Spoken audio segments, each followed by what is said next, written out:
یہ جو mega operation کی بات ہو رہی ہے کہ بہت بڑا آپریشن عید کے بعد افغان مہاجرین کے خلاف ہونے والا ہے، جس میں لیڈیز کانسٹیبل پولیس والے بھی وہ میل فیمیل دونوں گھروں میں جائیں گے، عورتوں کو جو ہے نکالیں گے اور گاڑیوں میں بٹھا کر اپنے ملک ڈپورٹ کریں گے.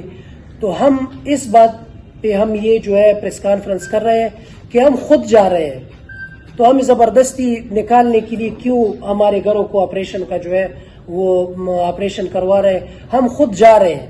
آپ لوگ دیکھ رہے ہیں کہ ہزاروں افغان مہاجرین راستوں میں جو ہے گاڑی لے کر کھڑے ہیں. ایک افغان مہاجر جو دیڑی مار ہے، اس سے گاڑی والا 8,000 روپے فی دن مانگ رہا ہے، مگر وہ پھر بھی کھڑا ہے کیونکہ اس نے اپنے گھر کو جو ہے مسمار کیا ہوا ہے. کرائے کے لیے کوئی گھر نہیں دیتا ہے، کوئی افغان مہاجر اس کو گھر میں نہیں چھوڑتا ہے کیونکہ پولیس بھی اس کو جو ہے نہیں چھوڑتے.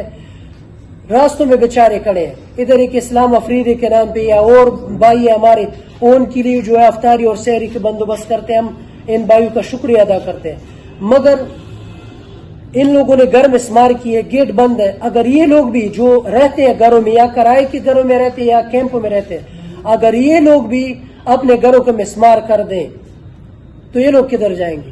اسی طرح راستوں میں کھڑے رہیں گے، ٹریفک جام ہوگا، گاڑی کھڑی رہیں گے، اور وہ جو 2-2.5-3 لاکھ روپے ننگرہار تک گاڑی والا لیتا ہے، اس کے علاوہ 8,000 روپے فی دن مطالبہ کرتے ہیں. آپ نے میڈیا میں دیکھا ہو کہ عریفور کا ایک باشندہ جو ہے وہ اپنے گاڑی تک نہیں جا سکتے. وہ گاڑی والا اس کو کہتے ہیں اگر تمہیں ادھر آئے تمہارے ساتھ میں دیکھ لوں گا. اپنے بچوں کی طرف نہیں جا سکتے کیونکہ وہ 8,000 روپے مطالبہ کرتے ہیں، اس کے ساتھ ہے نہیں. تو اس لیے ہم پاکستان کی حکومت سے مطالبہ کرتے ہیں کہ خدا را ہمارے اوپر آپریشن مت کرو. ہم خود جاتے ہیں. عید کے دن ہم نے مانگے تھے، عید کے دن گزر جائیں گے تو انشاءاللہ پاکستان کی حکومت اور افغانستان کی حکومت دونوں سے ہماری درخواست ہے کہ ہمارے لیے راستے کھول دیں، ہم اپنے ملک جائیں گے انشاءاللہ.